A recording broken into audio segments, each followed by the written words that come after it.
Hello दोस्तों, आज के इस वीडियो में आधुनिक भारत के अंतर्गत उग्रवाद काल के टॉपिक को कंप्लीट करेंगे। देखिए, आधुनिक भारत में 1905 से 1919 के पीरियड को उग्रवाद काल के नाम से जाना जाता है। तो चलिए स्टार्ट करते हैं। 1905 से 1919 में कौन कौन सी घटनाएं घटित हुई है, इसके लिए हम सभी घटनाओं को एक एक ईयर वाइज देखेंगे।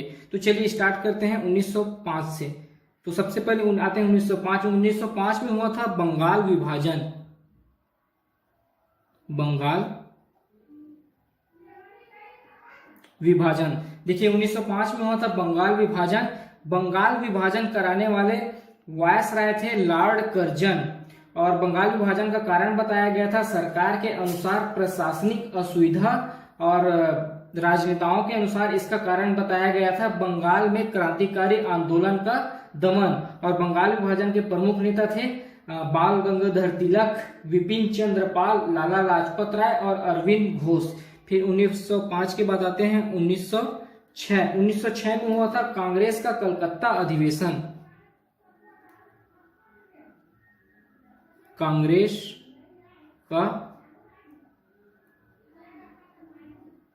कलकत्ता अधिवेशन, देखिए 1906 में हुआ था कांग्रेस का कलकत्ता अधिवेशन। इसके अध्यक्ष थे दादा भाई नौरोजी। इसमें स्वराज की सर्वप्रथम दादा भाई नौरोजी के द्वारा मांग रखी गई थी, और इसमें 4 प्रस्ताव पारित किए गए थे: स्वदेशी, बहिष्कार, राष्ट्रीय शिक्षा और स्वराज। फिर 1906 का एक और घटना देखते हैं। 1906 में हुआ था मुस्लिम लीग का गठन। 1906 में हुआ था मुस्लिम लीग का गठन। देखिए 1906 में हुआ था मुस्लिम लीग का गठन। इसका गठन हुआ था 30 दिसंबर 1906 को मुस्लिम लीग का गठन हुआ था। इसका स्थान था ढाका, बांग्लादेश में मुस्लिम लीग का गठन हुआ था 30 दिसंबर 1906 को, और मुस्लिम लीग का मुख्यालय बनाया गया था लखनऊ को, और इसके संस्थापक थे सलीम उल्लाह खान और आगा खान। फिर 1906 के बाद आते हैं 1907। 1907 में हुआ था कांग्रेस का सूरत अधिवेशन। कांग्रेस का सूरत अधिवेशन 1907 में हुआ था कांग्रेस का सूरत अधिवेशन। यह सूरत में ताप्ती नदी के किनारे हुआ था। इसके अध्यक्ष थे राज बिहारी घोष। इसमें विशेष यह हुआ था कि गरम दल और नरम दल में विभाजन हो गया था, मतलब गरम दल और नरम दल 2 भागों में बट गया था। इसका कारण था अध्यक्ष पद को लेकर विवाद। नरम दल के नेता चाहते थे कि गोपाल कृष्ण गोखले अध्यक्ष बने, और गरम दल के नेता चाहते थे कि बाल गंगाधर तिलक को नेता बनाया जाए। इसी कारण गरम दल और नरम दल में विवाद हुआ, और दोनों 2 भागों में बट गया। फिर 1907 के बाद आते हैं 1908। 1908 में हुआ था तिलक पर राजद्रोह का आरोप और 6 वर्ष का कारावास। लोकमान्य तिलक पर राजद्रोह का आरोप और 6 वर्ष का कारावास। 6 वर्ष का कारावास, ये हो गया 1908 की घटना है। तिलक पर राजद्रोह का आरोप लगाया गया अंग्रेजों के द्वारा, और उसे 6 वर्ष का कारावास दिया गया। अब आ जाते हैं 1909। 1909 में आया था मार्ले मिंटो सुधार। मार्ले मिंटो सुधार, देखिए उस समय दिल्ली का वायसराय था लॉर्ड मिंटो, और भारत का सचिव था जॉन मार्ले। यही जाकर आगे भारत परिषद अधिनियम 1909 बनेगा। इसका मुख्य उद्देश्य था राष्ट्रवाद की खेम में फूट डालना। तो ये हो गया हमारा 1909 मार्ले मिंटो सुधार। फिर देखते हैं 1910। 1910 में आया था अंग्रेजों के द्वारा प्रेस एक्ट। देखिए प्रेस एक्ट के द्वारा अंग्रेजों के द्वारा कहा गया था कि इसके तहत सरकार विरोधी समाचार नहीं लिखा जा सकता। मतलब प्रेस एक्ट के तहत आप कोई भी अंग्रेजों के विरुद्ध कोई भी समाचार नहीं लिख सकते। तो 1910 में आया था प्रेस एक्ट। फिर आते हैं 1911। 1911 में दिल्ली दरबार का आयोजन किया गया था। दिल्ली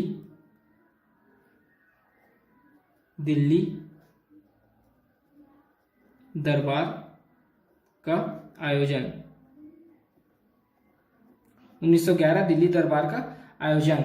देखिए, इंग्लैंड के राजकुमार जॉर्ज पंचम और उसकी वाइफ मेरी लंदन से मुंबई आएंगे, मुंबई से फिर कोलकाता जाएंगे और कोलकाता से दिल्ली। जब ये मुंबई आएंगे तो इन्हीं के स्वागत में मुंबई में गेटवे ऑफ इंडिया बनाया गया था।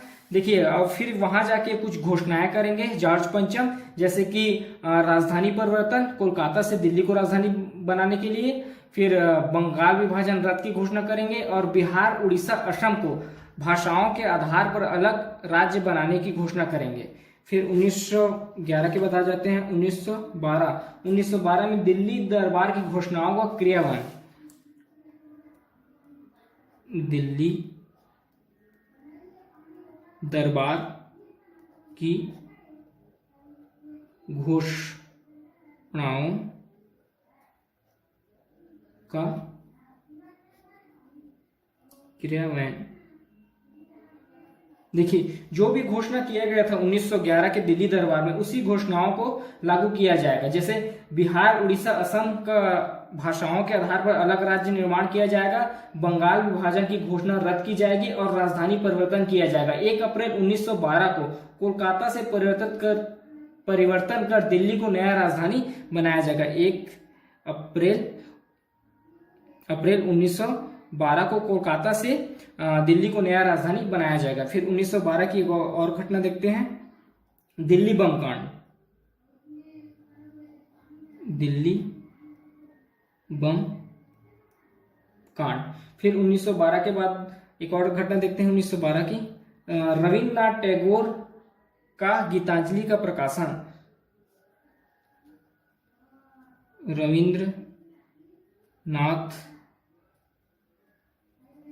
टैगोर की गीतांजलि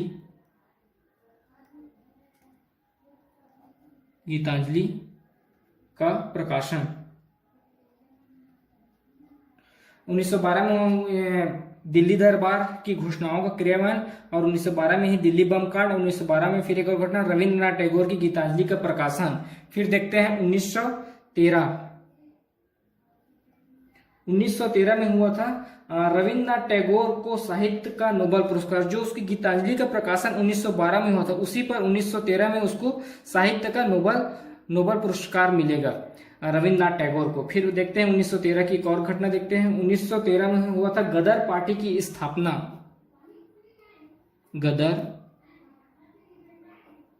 पार्टी की स्थापना। देखिए, सेंट फ्रांसिस्को अमेरिका में लाला हरदयाल के द्वारा गदर पार्टी की स्थापना की जाएगी। फिर आ जाते हैं 1913 के बाद 1914 में प्रथम विश्व युद्ध स्टार्ट होगा, तो 1914 हो जाएगा प्रथम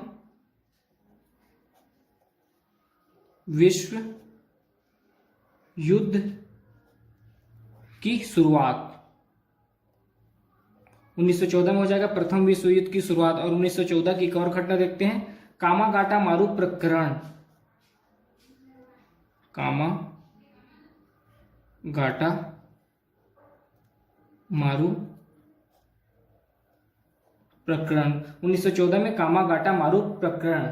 फिर आ जाते हैं 1914 के बाद 1915 में महात्मा गांधी का भारत आगमन। 1915 में हुआ था महात्मा गांधी का भारत आगमन। 1915 में हुआ था महात्मा गांधी का भारत आगमन। महात्मा गांधी पढ़ने के लिए भारत से बाहर गए थे, तो 9 जनवरी 1915 को महात्मा गांधी का भारत आगमन होगा। फिर 1915 के बाद देखते हैं 1916 में हुआ था कांग्रेस का लखनऊ अधिवेशन या लखनऊ पैक्ट।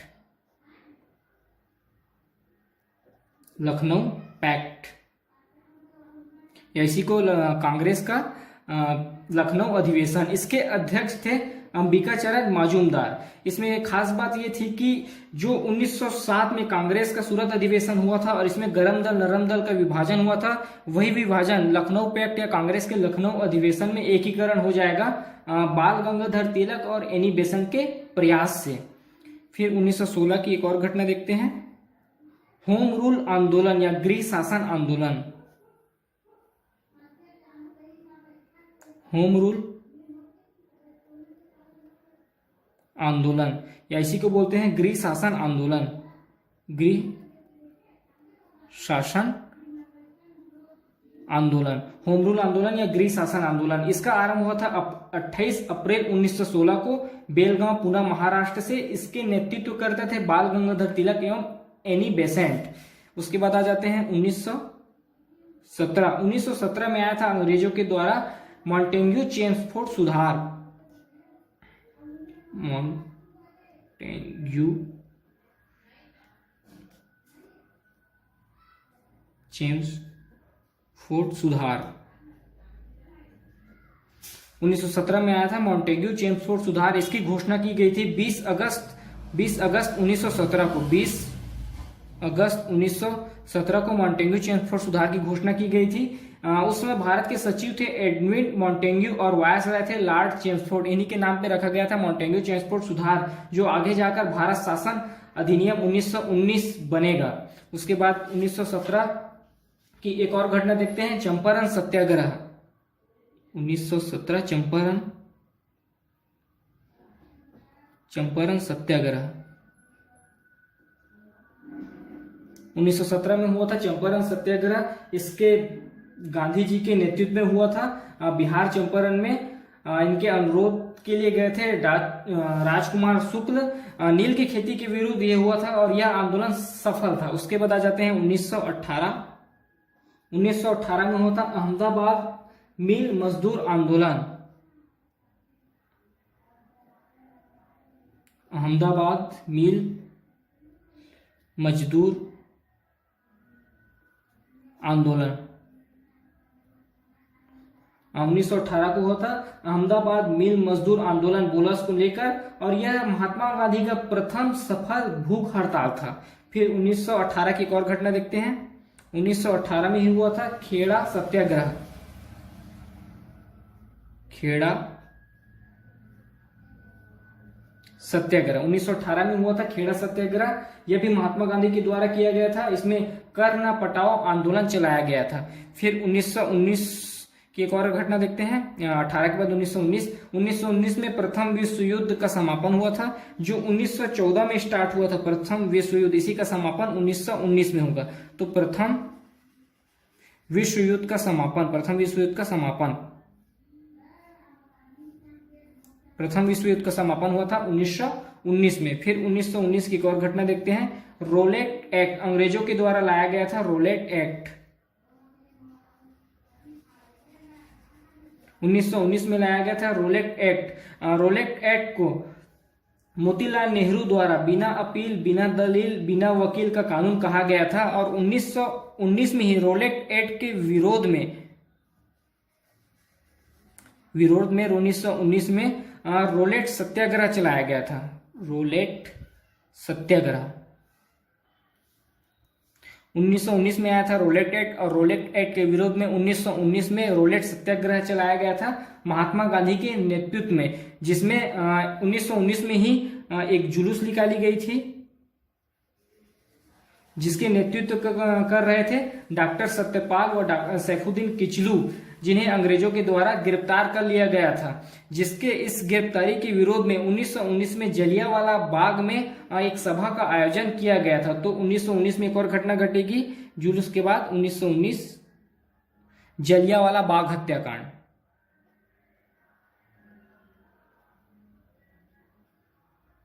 जलियांवाला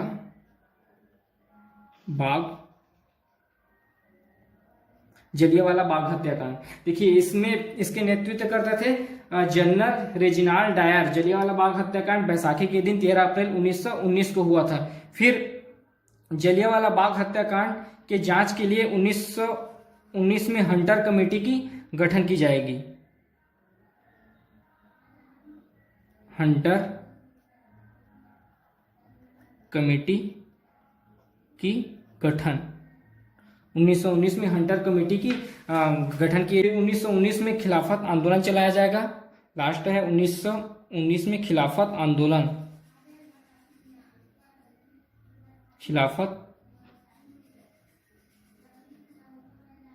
आंदोलन 1919 में खिलाफत आंदोलन। देखिए इसका कारण यह था कि प्रथम विश्व युद्ध के बाद सिवा की संधि द्वारा ब्रिटिश सरकार ने टर्की को खलीफा के पद से हटा दिया था और टर्की को छोटे छोटे भागों में विभाजित कर दिया था, जिसके कारण पूरे देश में इसका विरोध शुरू हुआ था और भारत में भी इसका विरोध मोहम्मद अली और शौकत अली के नेतृत्व में स्टार्ट हुआ था और बाद में इसमें महात्मा गांधी भी आगे जाकर मिल गए।